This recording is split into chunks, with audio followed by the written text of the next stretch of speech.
Hi, everyone. This is Rico Figliolini, host of Peachtree Corners Life, and today with Prime Lunchtime with City Manager Brian Johnson. Before we get into that, just want to say thank you for everyone's support on Peachtree Corners Magazine, which is the host of these podcasts, and also that today we'll be talking about some really exciting news that's going to be happening over the next few days. Certainly, one that's being that was announced today about a company here in Peachtree Corners that is going to be expanding into a huge medical campus. So we're going to be discussing that. We're also going to be discussing a little bit about as well about Curiosity Lab and the new vehicles that are going to be happening and coming this year to Technology Park. So we'll be discussing that as well. The first time in the expanded, probably the largest amount of autonomous vehicles on a live living street like ours in the nation, if not in the country, but certainly in the nation. So we're going to be talking about those things today. So let me bring on Brian. Brian, thanks for joining me. Thanks for having me. Yeah, this is good. Every month that we do this, um, it gets people to know a little bit more about what's going on in Peachtree Corners. Um, Also, I just want to remind people that, I make my commentaries because I make my commentaries. This is my show, and if I have a comment about something, I'm going to make it. People will disagree, and stuff, but just want people to understand Peachtree Corners Life, Prime Lunchtime with City Manager. It's it's something where I can make my comments about issues of the day, and I just want people to know that. So, Brian, let's talk about the first thing that's happening, which is unbelievable. You were telling me, sharing with me this morning a little bit about it just before the show, and it's a company that has existed here that's based in Silicon Valley, has an office here, but this is a huge thing that's happening. So, tell us what happened today with the governor and all this. Well, let me back up 6 months and start this story because there was a big Sure. announcement by the state of Georgia about a company that exists here in Peachtree Corners called Intuitive, a publicly traded company. And they are a maker of robotic assisted surgical suites. And there's a number of them. The most famous, if you will, or the one that's sold the most units, most prevalent out there is called the Da Vinci device, and this is a operating suite in which the patient sits underneath a uh, a covering in which there are four arms that come out, and Mhm. this is used for patients that are undergoing soft tissue surgery, so it's not for your bones. And oftentimes it's very complicated surgery that would normally either require a very, very, granular level of skill, like say excising a tumor around something that's very sensitive, or Sure. it would normally require cracking somebody's chest open, like splitting them all the way to get to some organ that's difficult to get to. Hmm. Instead, they put in four ports, if you will, almost like the size of a straw, maybe a little bit bigger, into the torso, the area that they're going to operate. One of them contains a camera, and the other three contain arms, almost like a snake, in that once it's through the port into the body, the head of that device can move wherever and they can snake it wherever they need to. And then the end of it has removable tips. It could be a blade, it could be scissors, it could be, claws, it could be a cauterizing device. And so it can go places in there in a less invasive way than cracking the thing open. The other interesting part about the Da Vinci device is the surgeon is actually not over the patient. The surgeon is sitting next to the patient, looking into, goggles with their Right. hands into these things, grips. And what their hands are doing is what's actually happening next to them inside the body. And Isn't they're that looking at amazing? the camera. It is amazing. It's almost like virtual reality working on a patient.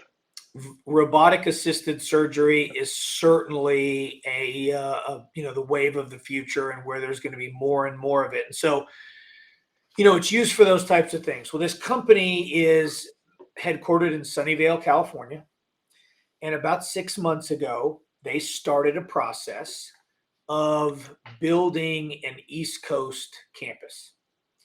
They did not want to expand in California. They are in a very aggressive expansion mode. And a lot of it is because they are doing very well and they have market share in this particular market, and they want to get in to hospitals while the competition is, as far behind them as they currently are. Mhm. So they're in aggressive expansion mode. They decided they did not want to expand into California for their own reasons. And so they started a process of identifying where on the East Coast they wanted to go at over. And so about 6 months ago, they approached the city, and they informed us essentially that they were taking a look at places.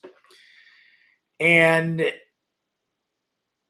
prior to, and to a degree, sometime after they did make their decision, which they said would be in the not too distant future, they also informed us that they had purchased one of the buildings right behind where they're currently their current office is, and Which, for those people don't know, is across from the post office, right essentially. next to the USTA Correct. building on Spalding, basically at the corner of Spalding and Data Drive.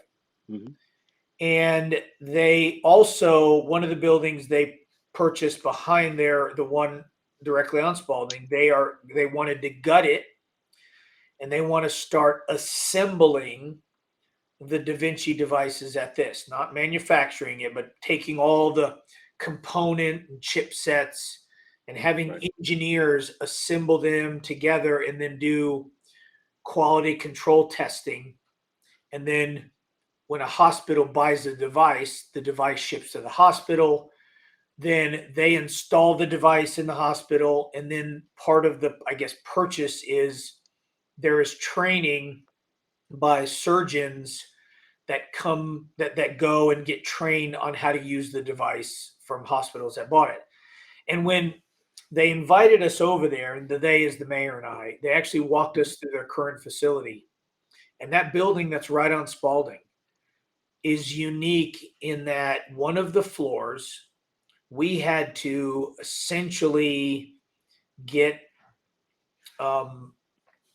covered, almost like scrubbing into surgery, to walk down one of the halls.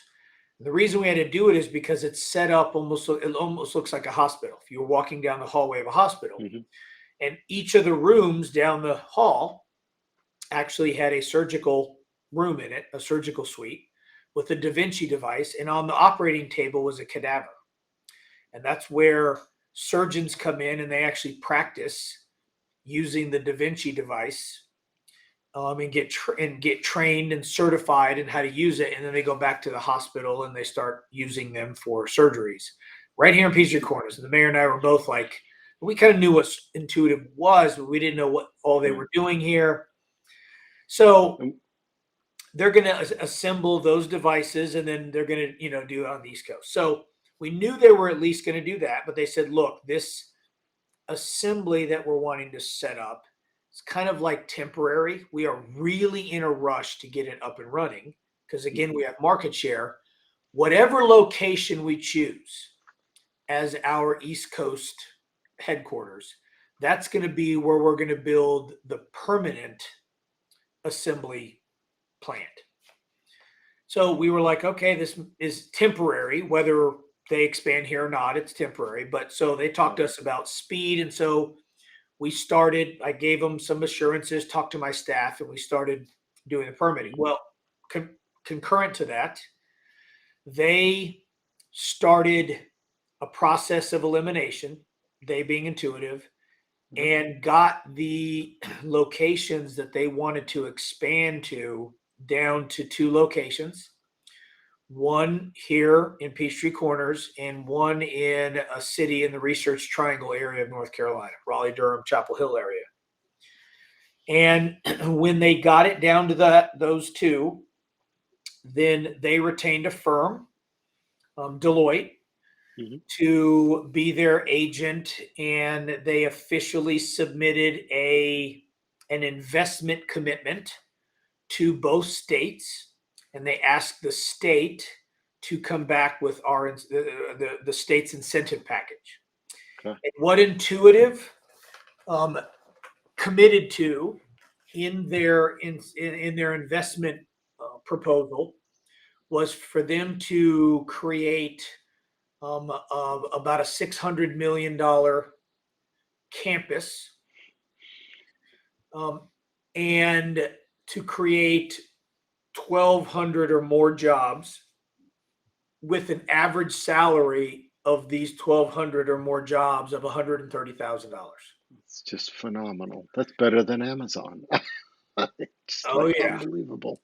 it So they're it going to have a big campus. How big is this campus going to be? I can't remember. I want to say it's going to be like 6 buildings ish. So what you're going to have here is you're going to have the assembly building where they're assembling.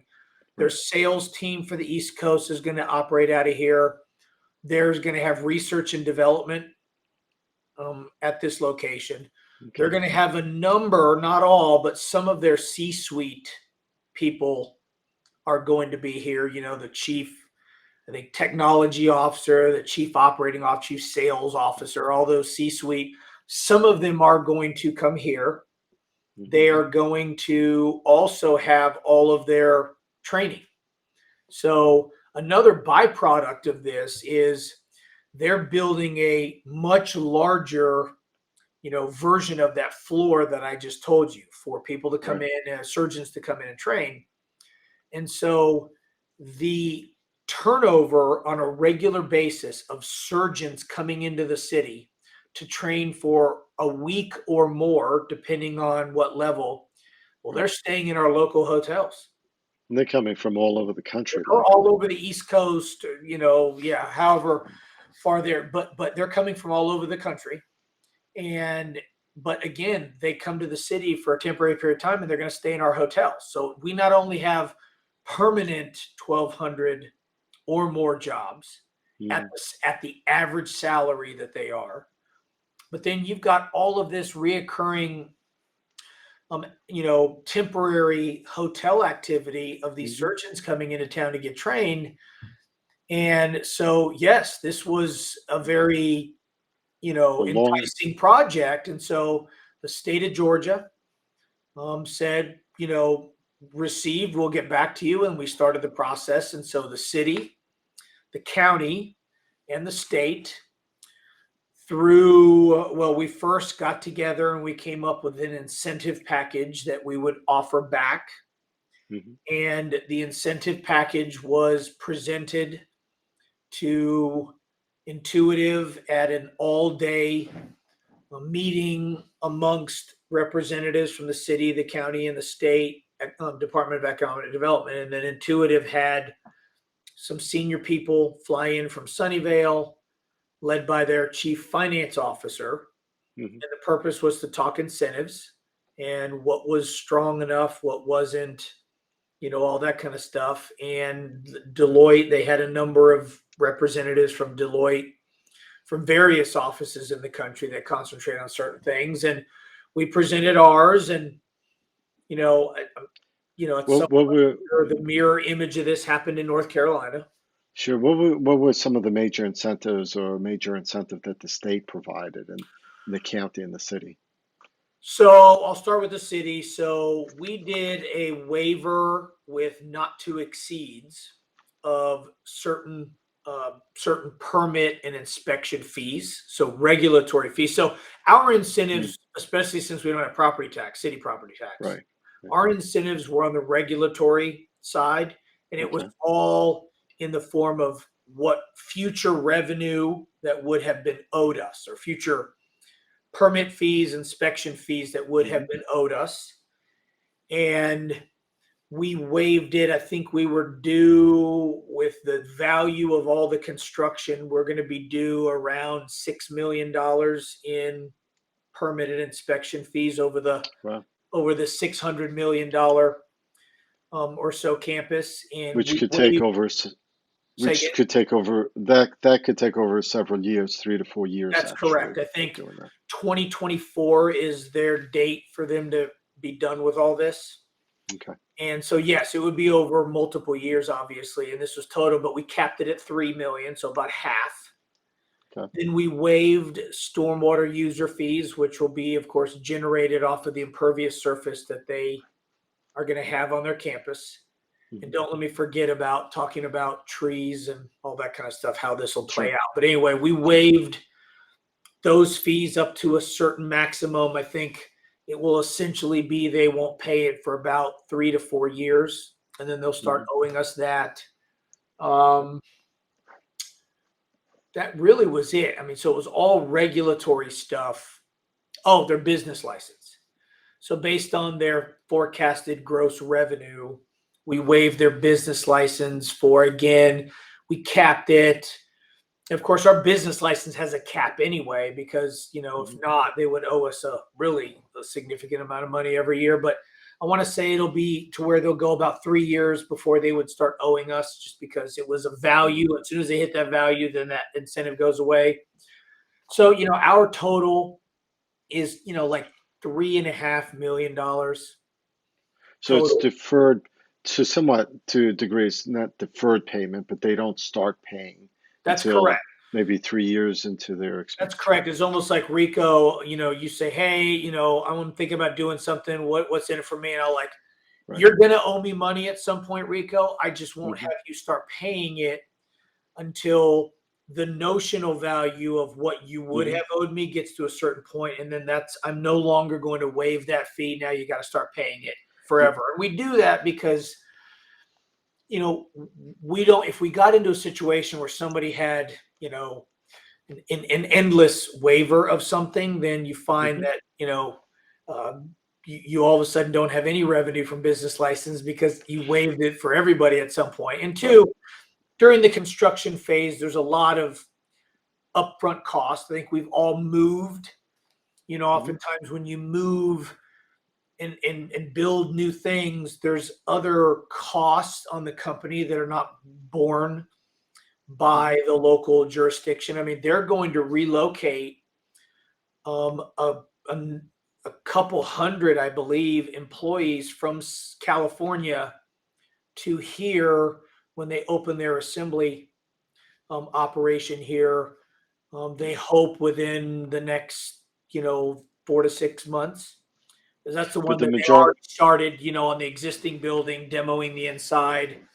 And right. that's costs that relocation costs for their employees that they have. And so we generally try to give them incentives that are tied to kind of their expansion Hmm. relocation phase. And then once all the dust settles and they're operating normal, then they need to start paying normal. So that's what we're doing. And just so that people understand, I mean, the 1,200 jobs that they're looking to create here, a few of them, 200, 300, may be coming relocated from the West Coast, it sounds like. But the majority of the jobs, they're saying they're creating these jobs here in Peachtree Corners for employment, new That's employment. correct. Okay. And that, so I don't then believe that the 1,200 jobs that they committed to create include either the the real, 180 or 120 people who currently work in that building or the relocated. They're talking about creating 1,200. excellent. Thanks for the clarification. That's even better. But and they also have to live somewhere, and who knows, they may, a bit of them might decide to live in Peachtree Corners. I hope Right? more than just a bit, because we I all like think to live so. close to where we work and keep our Yes. little world small. So I hope more than just a bit live here. Yeah, so do I. And the other part of it is, so then, I'm used to, maybe a little bit more in the weeds than other people, but I think we all understand that cities that bid for these things, the same way some people may have seen Amazon and how some cities bidded for Amazon's East Coast facility. To a degree, cities, states, counties are all competing for these types of jobs. So this is part of that norm when a big company comes in to say, well, what are you going to give me if I'm going to relocate it here versus, let's say, Peachtree City or somewhere else. Um, so you Rico, have I'm to be glad you competitive, brought right? that up. That is an important point to make. And that is, first of all, this is very, very normal.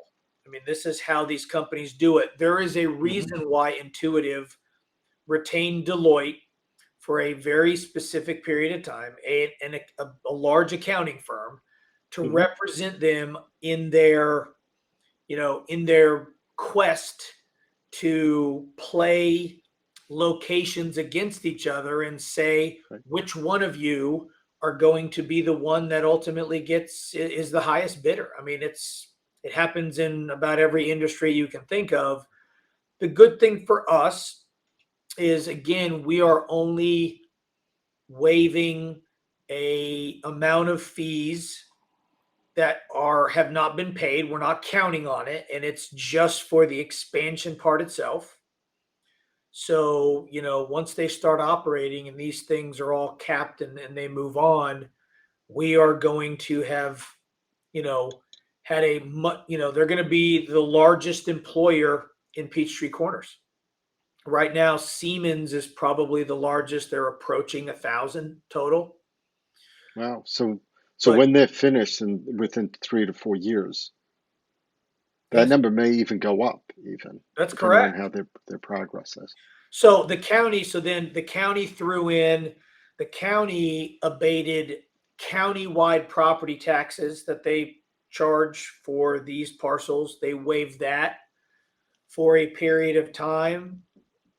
And they ultimately came out and had a very, aggressive offer, Hmm. millions of dollars in property tax abatement on that. Again, Yeah. a lot of this is also for them future revenue they're not counting on, because this is partly based off of the enhanced value of the property after they Hmm. put $600 million into it. Right. Again, a very common. And then the state, which has a much broader, menu of incentives to choose from, they did actual cash, where they straight Hmm. up gave them cash in some cases. And then there were a number of Okay. state programs that they are going to be provided to help out, like job. What is the Georgia? It's called the Work Ready. Hmm. There's anyway, but Georgia's a work ready state. We have a program. I can't remember the name of it. It's for the state, and there's a state agency specifically to work with some of the universities, if as the case may be, or some of the technical colleges, to specifically tailor a skill set that's being trained there to Okay. come in and fill positions. So the state committed to that. The state is involved in relocation services to help Okay. the existing ones do that. So there's a number of those kind of things that they did. And so Well, between that's a all of us, we came up with a package that yeah. we thought was pretty competitive, but we don't know what North Carolina threw out. We never will know what North Carolina threw out, because Deloitte was handling it. Everybody signed non-disclosure agreements. Hmm. What we do know, though, is this: um, they both were pretty competitive. One was not significantly more than the other, and so we believe that maybe it did come down to the intangibles.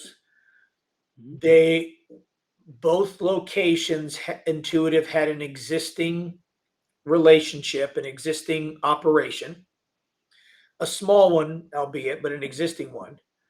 The one thing we may have that may have ultimately separated us from North Carolina was this, and this is a point that I was able to make when we had our full day presentation with city, county, state, presenting to their leadership as to why Peachtree Corners should be the location.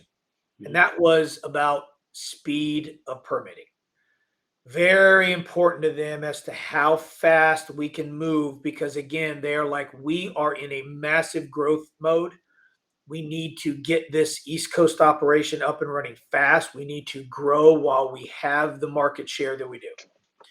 Right. And so they asked us, really me, because we're the local city's local issuing authority, what can you do to make sure to ensure or assure us that you will be able to move as fast as we would like? And what I was able to say is, look, I can tell you how fast we will move, and any other location you're looking at will have to tell you how fast they will move.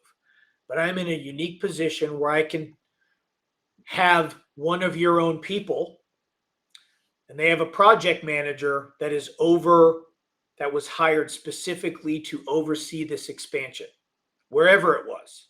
Mhm. But he had been working with us on the current expansion, the temporary assembly that they're setting up.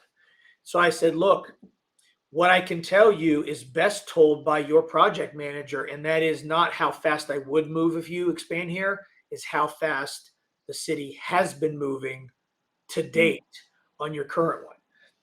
And then he said, I have to say that Brian's right. They have met or exceeded every assurance they gave us on speed. We have never been waiting on them. They have moved beyond our expectations. And, Mhm. that, who knows? We'll never Yeah. know, but maybe that was enough for them to say, you know what? If all things being equal, at least the city has proven that they can move fast. Maybe the North Carolina municipality would have too, but it doesn't really matter because the governor just That's right. announced that they chose Peachtree Corners. Right. And so we are excited to be able to be part of this. We worked hard. My staff has worked hard over the last 6 months to get us to this position. Mayor and council have been very supportive of what we needed to do and provide when it comes to incentives, and and also really just even in the processes of permitting and inspections. I mean, part of this is they've been here for a number of years, and we have never in any case, even before we knew they were wanting to expand, never given them any reason to not like the community that they're in. And they are excited about what we offer to their employees that are going to be here, what we have, as it relates to housing and schools and quality of Yeah. life amenities. And so they're very proud to be here. And we, this is one of the largest medical, economic development projects in the state of Georgia in a long time, and one of the largest in general. I mean, just the average salary is the one that is a kicker. These are high paying jobs. There's The average is there's certainly a lot of uh, medical and biomedical companies that have that are actually, people would be surprised, I think, the amount of companies that are in Peachtree Corners, but also, companies that are coming in or expanding here in the health industry. So, we're not just, high technology, right? It's biodiversity, if you will, in the business. well, one other important point to make along those lines, Rico, is this: when their chief finance officer, when we had our full day presentation to them, and he was there on site, we had a lot of virtual attendees, but on site, he was a Hmm. senior guy. He presented to the Georgia delegation about 45 minutes about the company before we started, and their culture and all this kind of stuff. And I was taking notes, and it was interesting how he was bringing up stuff that we were very uniquely positioned to support and enhance without him ever knowing it until it was conveyed to him during or after our meeting. For instance, they want to make all their new buildings net zero, to have a net zero carbon footprint. Well, who do you think is the association who certifies buildings as net zero? Isn't that Because amazing? Yeah, ASHRAE, ASHRAE, right. that came here because of Curiosity Lab. Other things they were talking about, their research and development. They have a lot of research and development on new devices. And even some of the current stuff that they make have components and chipsets made by companies that are partners of Curiosity Lab. Bosch, Qualcomm, Cisco, things like that, Mm-hmm. that you've now got an immediate, third point, very interested in international expansion that they really haven't cracked. We are, my calendar is being monopolized right now by trade, and trade representatives, consul generals, and others from different countries looking at Curiosity Lab as a pipeline, a conduit, a landing pad for companies that are coming here, including, we've talked before, we were identified by the French government of one of 6 locations in the US for them to be pushing technology companies from France as part of a program called Le French Tech that they created. I mean, we're in, Curiosity Lab, Peachtree Corners, and Metro Atlanta. I mean, but Mm-hmm. we're in the same, on the same list as New York City, Silicon Valley, Austin, Texas. I mean, these places, and then we get one of them, and then as a result, the French American Chamber moved their offices out of the French consulate, and they are moving Yeah. it into Curiosity Lab, the Innovation Center. So all these international connections we have because Curiosity Lab, well, guess what? Intuitive is going to have a front row seat. They're a quarter of a mile down the road from the northern entrance of of the track, Mm-hmm. which is on Spalding also. So And let's so it just, he was, as I was writing notes, I was like, I couldn't have written this better. So I was able to tell him, hey, here are some things, and some of their other representatives, here's some things that are not going to come out in your average pitch that you don't realize exists here just because of Curiosity Lab. Mhm. And then, so again, we'll never know what pushed them over the edge, but those are all unique things that Curiosity Lab has done for generating activity. And this could be an example where we're getting one of the largest medical expansion projects in Georgia. Maybe that's what pushed them over the edge. And that's why Governor Kemp will be doing that announcement, or has done that announcement this Right. morning, rather.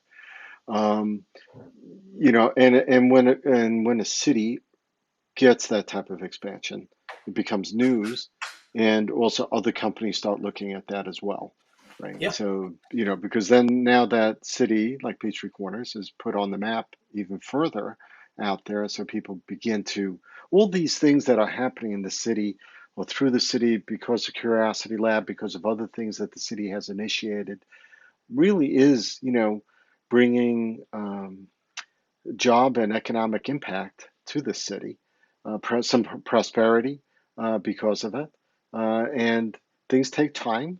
I remember when Curiosity Lab started up, Prototype Prime, when that all started going, and people were like, "Why are we doing this? And what's going to come out of this?" And it's like, you know what? If Isabella didn't fund Columbus to come to the New World, I mean, that would never have happened, right? I mean, you have to start somewhere. You take a step and you move.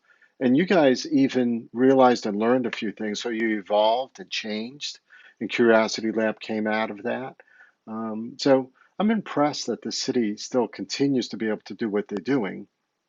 And we're a small city, what, 44,000 people? I mean, we're not a We big city are here. certainly, you know, uh, punching outside of our weight class here. Yes. There is no doubt about it. And we can't Okay. do it without a lot of our private partners. But Rico, you have had a front row seat from the start. You have definitely seen it go from just an incubator Hmm. just for early stage startups in the bottom floor of the old city Yeah, hall, that's right. rented lease space, Hmm. to we own that building, and we have created a living laboratory for various things that, and I know I beat the drum of Curiosity Lab merely because it's this magnet for activity that we created has a name. Other people have named things too, and Hmm. different times is different things. But I bring it up just so that the residents here are kept up, updated on the benefits that we derive from having a reason for certain companies to come and kick the tires here, look around. And again, even if a group is just here for one day, Hmm. they're going to probably get hungry at lunch, and they're going to probably eat in our Yeah, restaurants because they're close. That's sales tax that comes back to us through SPLOST. Hotel stays generate hotel motel tax. sure. And then you get a company like Intuitive. Now we're talking about 1,200 plus people who are going to be working here. And again, I would like to think that all of them are going to at least start looking as close to where the building they're going to work out of as they possibly Hmm. can. This community sells itself. I mean, Curiosity Lab is an excuse to get people here, but once they're here, you fall in love with it, Well, and you're like, you know what? it, Wow. So that's what Curiosity Lab does. Is it's almost like a resume to a degree. It's what got people interested in the area in mhm. Peachtree Corners, and then it's the interview when people come here and they see the community and everything. That is what sells it. So yeah, I mean, we're pretty pleased so far.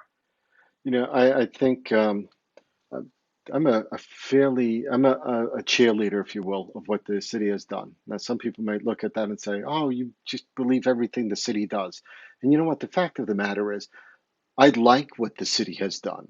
Now, I might have a debate about that bridge, the pedestrian bridge, and the size, or whatever. I did disagree on certain things, but I was going to in say, the end, Rico, you have not always agreed with everything that we have done. no, That is I for have sure. not. No, rezonings. There's been rezonings that I Yeah, totally disagree on, or stuff that, conditions on zonings that I would argue for, that yep, I've argued even with you privately on, have. that there should be certain conditions on certain rezonings because of the nature of the beast. But so as much as I'm a cheerleader of what the city does, it is because I believe that what the city does is doing phenomenal work. And I mean, and some people may say, well, it's getting too dense. There's too many people now. Housing is expensive. That is the nature of the beast when a city becomes popular and people want to be there, it does happen. Now we have to look at that. We've discussed that about affordable housing because not everyone can afford, a $500,000 home, a $400,000 home, or even a $350,000 home if you can find it in Peachtree Corners. Right. So, I mean, and the schools are great. Everything's, working well that way. More things are going to probably be coming. I mean, Wesleyan's expanding, Cornerstone's expanding campuses. There are more kids in Norcross and Pinckneyville. My kids came through this, through the whole system, through the IB program. We were talking about how kids can't write anymore just before the show, right? And how in this city, because of the programs we have here, my kids can write. I mean, they tell me now, my daughter who's doing a master's program, she's in a group study within this program. She's the only one that knows how to write, it seems, and the other ones don't, and they're in a master's program. And I swear it's because of the IB program here. So we have education, we have economy, we are beginning to see more entertainment. Yes, COVID has sort of stifled it a bit, but we're hopefully coming out of that. Hopefully, the variant is not going to curtail some of that. But it is what it is, and I think the city has even reacted well to some of these things.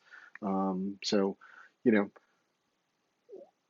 there's just a lot of stuff going on, and we just have to be aware that patience sometimes is needed on some things. We may be back to masks at some point, but it's okay. I mean, we have to go where we have to go. We're slowly running out of time, though, so I do want to hit quickly on something else that I want to talk about. And that is Ali 2.0, along with Navia, which is a French company, I believe. Mhm. Well, two of three companies in the world that have these types of vehicles running in live environments. We're going to see four autonomous vehicles back on the track, it seems, um, doing work, researching. Can you give us, a quickie about what's going on there and how and And I understand there's a lot of attention being done, even at the secretary level, cabinet level of the federal government. There will be a visitor or two coming soon. So tell us a little bit about what's going on with Curiosity Lab. Yes. So, again, Curiosity Lab continues to, outperform our expectations. Hmm. We were approached with a proposal by a consortium of companies led by an autonomous vehicle operator company that operates autonomous vehicles as shuttles in different places like Yellowstone National Park, Lake Nona down in Florida, places like that. And the proposal was to use Curiosity Lab for a test, at least the first of its kind in the US, if not the world, is to take two different autonomous vehicle manufacturers. In this case, Local Motors, that makes the Ollie shuttle, and then Navia, a French company, and to have them operate on the test track at the same time, first time that's been done, and then use our connected vehicle infrastructure, the city street of the future that you can talk to everything out there and test and enhance their ability to talk to each other across multiple manufacturers, to talk to cars that possess in the car the DSRC unit so that it can talk, and to do so over a 5G wireless environment as well. So we have a number of partners in this. The two manufacturers of it are certainly a part of it. Beep, the autonomous vehicle shuttle operator. T-Mobile is a big partner. And then we have a couple other companies that haven't quite signed, so I don't want to say it, but some other big name companies that are potentially in talks of doing something to wrap a shuttle, meaning you'll know that they're part of this if there's a bunch of branding on the outside of this. And they're going to, for a year, we will have 4 autonomous shuttles operating on the track.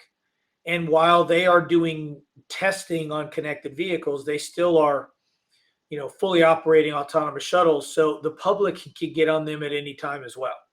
So a lot of people before who would ride them sometimes for functional reasons. The Marriott certainly, and the two other hotels down there certainly had people use it to get from there to Anderby Brewing Hmm. and back. But we also have these shuttles are again going to be learning things to make them better. Ollie is a name people remember. We had 2 Ollie shuttles the first time they were here, and those shuttles taught Local Motors, the manufacturer, some lessons. And they went back and created Ollie 2.0, and that's what's here. And some of the lessons I think we've talked about, like we have a 13% grade hill here. And when the Hmm. shuttles were hitting the hill, the LiDAR on the first one thought it was something in the way because the hill was so steep. And so it would jerk until it kind of cleared. And then it realized they had to recalibrate that to take into Interesting. account steep hills. And they were here in the fall, and leaves were covering some of the lines in the roads, and they were having a hard time with that. And they did some things to help with that. And so that's how this stuff gets, this technology gets enhanced. It gets the kinks get worked out, and it has certainly got the attention of people at the federal level, including there is a good chance that one of the members of the presidential cabinet will be here soon to take a look at what we got going on, because word has gotten out what Curiosity Lab is. And again, that kind of visibility doesn't hurt when we're talking to somebody who may be coming here permanently. Right. Say, hey, we've had these people here, or these companies are our partners, and we got this type of testing going on. And whether that may be some temporary activity, oftentimes, like with Intuitive, it turns into permanent. Yeah, it doesn't hurt having attention from the federal government in that way. Nope. I think other Right, in people that will way. notice that. Yes. So, but all that news generating does help. It does help with putting the city in the spotlight. You know, that along with the V2X Live, that's going to be that conference that's going to be Yep. happening in October, I think. Yep. Um, so all great stuff, and this certainly overshadows tree removal. But but just to end the show, let's also talk just quickly about the tree removal that's happening, because this way people know about, Yeah. all the stuff So that's happening with that. right. I mean, we like to talk about all this kind of fun stuff and, sexy stuff, if you will. But, sometimes the activities and operations of a city are more mundane, but not necessarily any less important. But there is certainly right now some people in the city have already been affected and will still be affected by Georgia Power is conducting an enhanced vegetation management operation here. Hmm. Enhanced meaning it is more aggressive, if you will, of pruning trees back than they typically are. Right. Reason of this was due to some concerns raised by people in the community about power loss in the area, and Hmm. it being lost more than it should. Hmm. And so, there was a series of events and meetings and whatever that took place, some involving public service commissioners and so on and so forth. And Georgia Power ultimately said, okay, we're going to come in and we're going to be much more aggressive than we normally are. The fine line Georgia Power has to walk is this line between, it's almost akin to a not in my backyard type of thing, where everybody is in favor of trees being pruned back as far as possible from power lines, unless it happens to be the trees in their yard. And that's not to say that they're wrong. That's just to say that it does change sometimes how certain areas of the city look after Georgia Power comes through. And a lot of it is Georgia Power is not, most of the trees, I don't know of any trees so far that are growing inside of like right underneath a power line. Those have Hmm. generally been removed. It's usually trees that are outside of a power line, but their limbs Hmm. are such that if the limb fell, it would hit the power line. So what happens is when they remove the limb or limbs, sometimes Hmm. there's so many of them, and you have to remove it at the lateral, at the trunk. You can't just Right. cut a little bit. You have to, that the arborists are coming in and saying, look, you remove so much of those limbs that the tree's going to die. And so then Georgia Power Wow. makes the call, we need to remove the whole tree, because if not, the tree is either going to fall on our power lines, or we were Hmm. involved in creating what is ultimately be a hazard if it fell the other way on a house or Hmm. whatever. And so there are certainly some instances where it is significant. There's some places where there's a lot of either limbs, which affect shade, and some trees. And I I'm just glad ask that those they who have. are affected to understand why Georgia Power was put in this position, and for them to try to be as understanding as possible. But by all means, if they have concerns or they want more information, Georgia Power does have some senior people and an arborist on staff, a staff arborist overseeing this, and he is available to meet with anybody at any time on site and talk tree by tree as to why Georgia Power made that. I know this because I've been at some of these with him and talking about why they're doing it. And in a few cases, there have been some adjustments they've made based on the residents' comments. But, I just wanted people to know that this is not a city operation.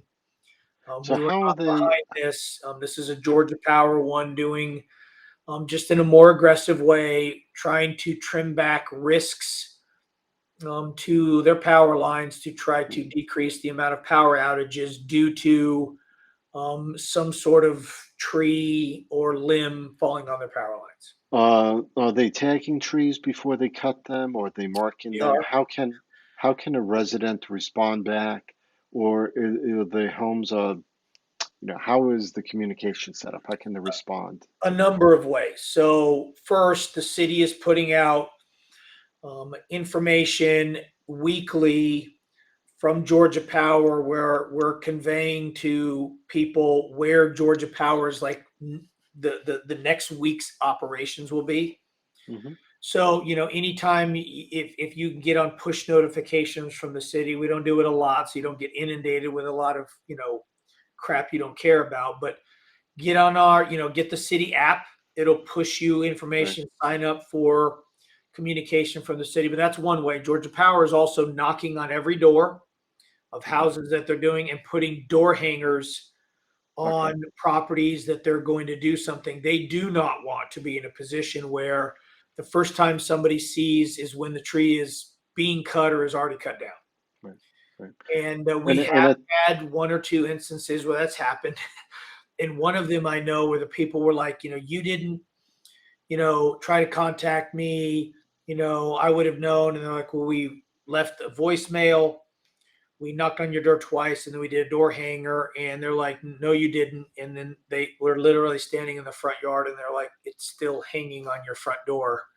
They're like, oh, well, I never go out my front door. And that's why I said, and I get it. I mean, but I'm just saying, just if you're Yeah. Yeah. No, listening I to know. this, don't, don't do things like that, at least for a time period. But it's in very targeted areas of the city. This is not citywide. This is based on basically LiDAR mapping that Georgia Power did by Mhm. putting a laser radar underneath the power line up into the tree canopy. And it came back and showed them where the risk of tree of foliage falling on that Mhm. was at a certain point, and that is what's driving them. They're not doing this indiscriminately. And certainly that helps because there are tree limbs that I see, that'll, when we've had power loss or I've seen through the city after a storm, you would see tree limbs falling.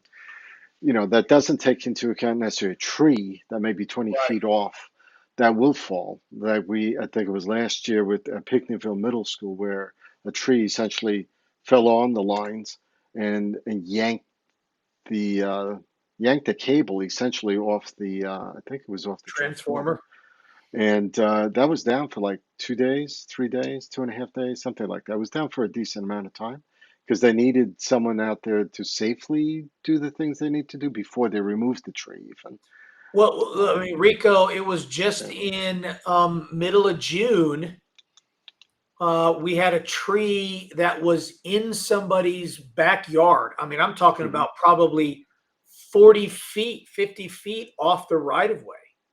I mean, not just Wow. edge of pavement, but I mean, way into somebody's yard. And the whole tree fell at the roots, probably got wet at the time, but the whole Hmm. tree fell and went over a line there on East Jones Bridge. And a lot of people back, in the river field and, Hmm. Wentworth areas back there randomly lost power, and everybody, including myself, but everybody was like, what? Here we go again. There was nothing that anybody could have done to prevent it because it was Yeah. way into somebody's yard and the whole tree Hmm. just tipped over and Yeah. fell. And that is always going to be a risk. But yeah, I mean, Georgia Right. Power is No, for in sure. this position. Um, At and least the minimizing, what may happen. So, but you're right. We can't, pine trees that are 50 feet tall, 60 feet tall, when it rains as much as it does because they're short roots, they may fall, and that's just going to happen, unfortunately. Um, every individual, now listen, if an arborist went out to check those trees, they probably might say, that tree may come down at some point, but even then, I don't even know if they would be able to say that, right? Because, no, I um, mean, you know, it's an inexact, right, profession to try to estimate if a tree's going unless you for have, sure, yeah, real for sure. evidence. So yeah, Well, we've covered a lot. We've taken longer than I expected on this podcast, but we've covered a lot of really great stuff. And especially two major items, and certainly the first major item with intuitive, because that's just a big, really, really big deal for the city it to be is. having that. Um, so I'm excited to continue to see things going on like that. Businesses are opening up. New businesses are starting. More new businesses than I thought in different parts of the city are opening up. And I mean, Stage. Just to point out, Stage was a Stage restaurant just opened in the old Noble Finn. Uh, Staj, Stage. Rico. Come on now. I They mean, they should spell it differently or put a well, it little has thing those on. two little dots over the Does A. it have it? All right. Yes, I mean, come on. I kept thinking stage. Stage, okay. No wonder. HWA is opening up soon. They just got their license, liquor license approved. So hopefully they'll be opening up soon. So a lot of things happening in the city. I'm glad to see it. Brian, I appreciate your time, as always. Thank you Thanks, for Rico. coming out. Thanks for having me. And thank you all for listening and taking the time to tune in. Thank you.